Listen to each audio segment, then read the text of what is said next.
Kita nggak lihat tuh ijazah apa enggak.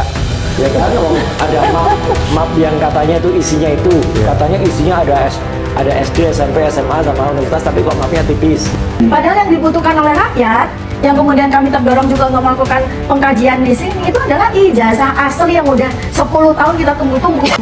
Ketika dilakukan ink dating analisis penanggalan tinta sama carbon dating analisis atau paper dating analisis, kami meyakini, kami mendapatkan hasil sekian bahwa baik usia tinta maupun usia kertas adalah tahun 85. Ini kan nggak ada.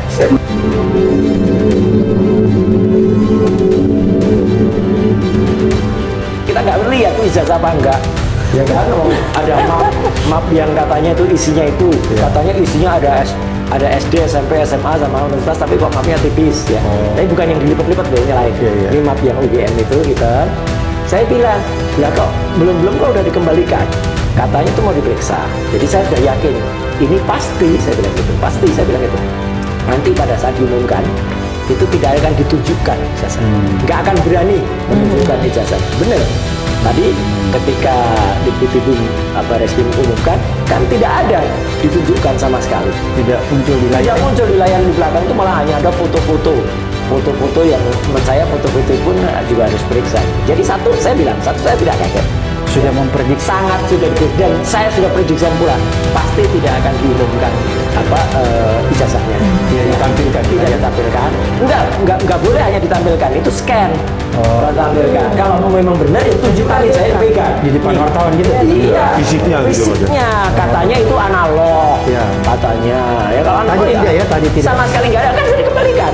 Katanya sudah dikembalikan. Jadi kan nggak bisa. Ya. Terus pengumumannya hanya naratif. Nah nanti biarkan Bang Resman cerita ya soal detik. Tapi hanya naratif, jadi hanya diumumkan itu identik. Itu nggak pada identik lawan apa, nanti biar Bang Reswan ya nanti tanya identik itu apa. Mereka nggak berani mengumumkan otentik. Ya kan harus ada ijazah pembanding. Nah itu ijazah pembandingnya siapa? Pembandingnya benar nggak? Pembandingnya otentik nggak gitu ya. Nah, dan kalau itu sudah saya sampaikan juga Pak Abraham, Dr. Tifa dan Dr. Resman kemarin itu harusnya diumumkan tuh detail. Tintanya apa? Jangan hanya diumumkan tinta ya skripsi diumumkan cekung gitu ya gitu. Dan saya nggak lihat, dia kan tadi bilang skripsi kan. Saya kok nggak lihat skripsi itu diserahkan sama Joko Widodo? Iya kan? Apakah ke UGM itu mereka menyita skripsi? Diumumkan juga dong harusnya menyita skripsinya, gitu loh. Kan ke UGM kan katanya memeriksa beberapa, ada absen, ada ada skripsi itu bukti penting banget.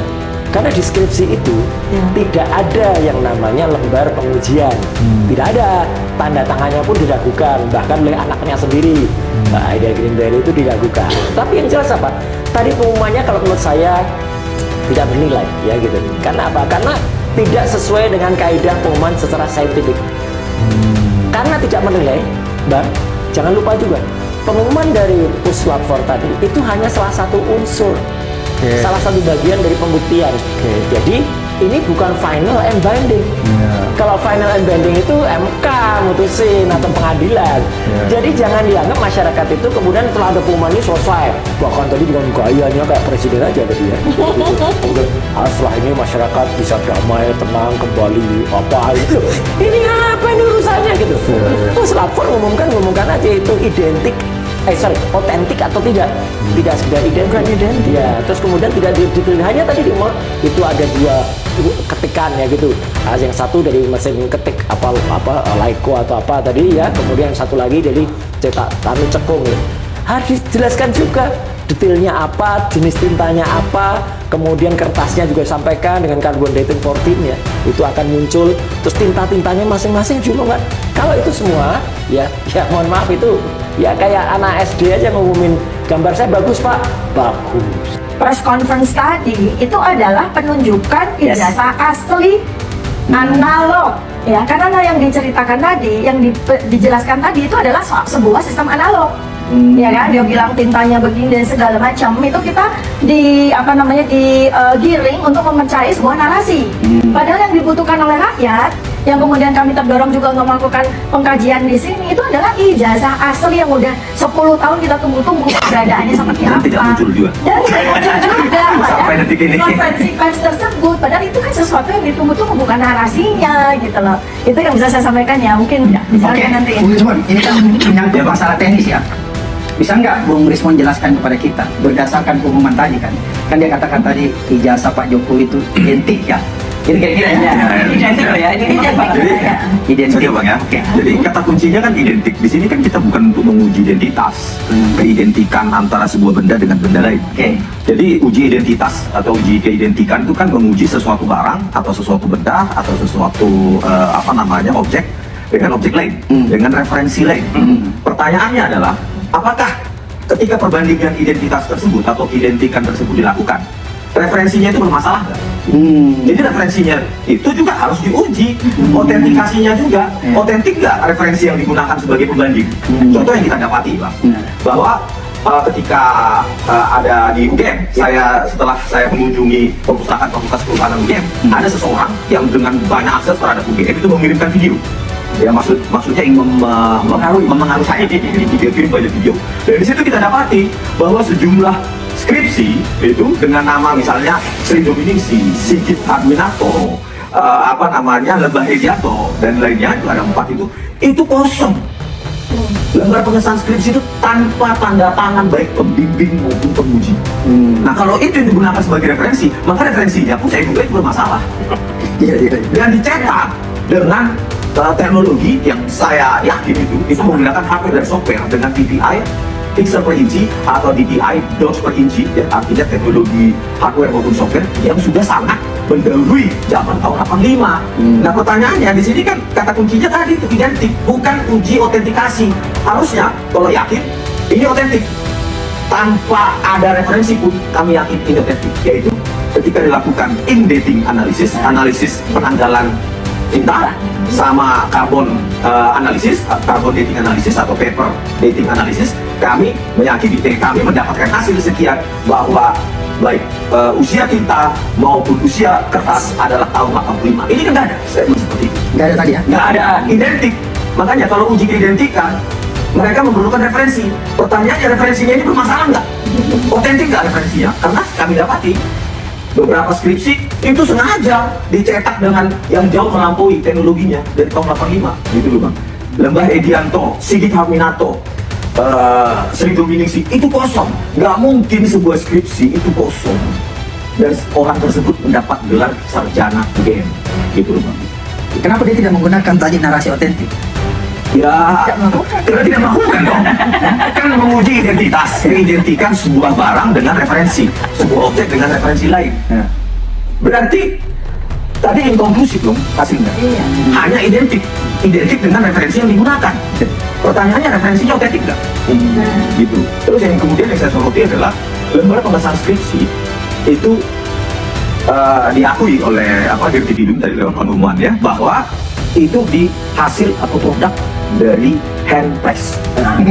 Secantik itu hand press. Pertanyaannya, apakah di depan Dirti Bidum atau para penyidik yang mengaku sebagai pemilik atau pekerja percetakan perdana tersebut merekonstruksi dengan hand press di depan mereka hasilnya secantik itu, bahwa itu bukan produk digital gitu.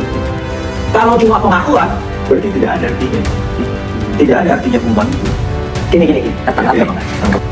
Dr. Tifa silakan. Ya. Ya, baik, saya Dr. Tifa dengan ini menyampaikan bahwa kriminalisasi terhadap akademisi, terhadap ilmu pengetahuan itu adalah sesuatu yang sangat mengherankan. Sesuatu yang sangat tidak lazim di dunia ilmu pengetahuan.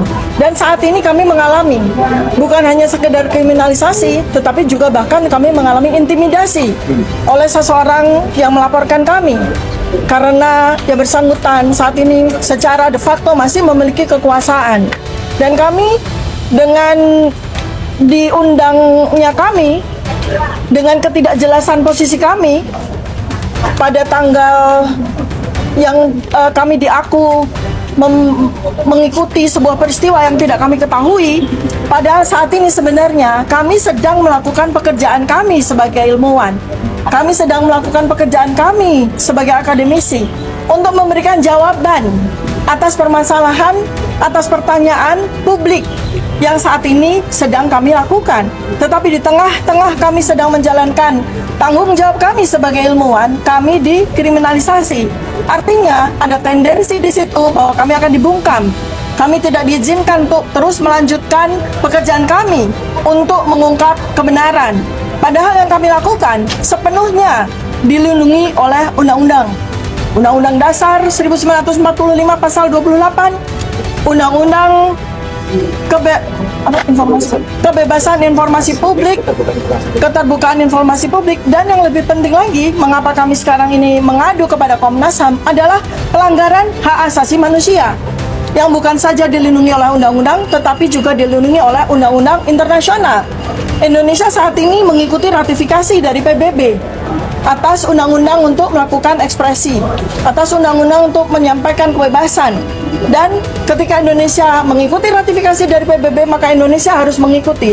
Maka kami saat ini tidak hanya akan berhenti sampai di sini melakukan pengaduan terhadap Komnas HAM.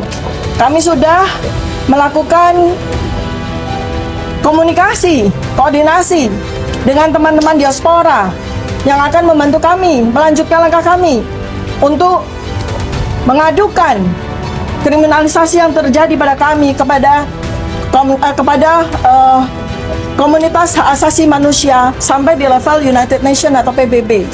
Dan insya Allah mudah-mudahan kami tentu saja akan mendapatkan dukungan yang luas.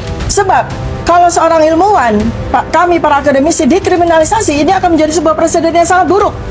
Tidak hanya terjadi pada level nasional, semudah itu seorang ilmuwan akademisi yang sedang melakukan pekerjaan ilmiahnya dibungkam dengan kriminalisasi, dan ini akan menjadi sebuah presiden yang buruk bagi internasional.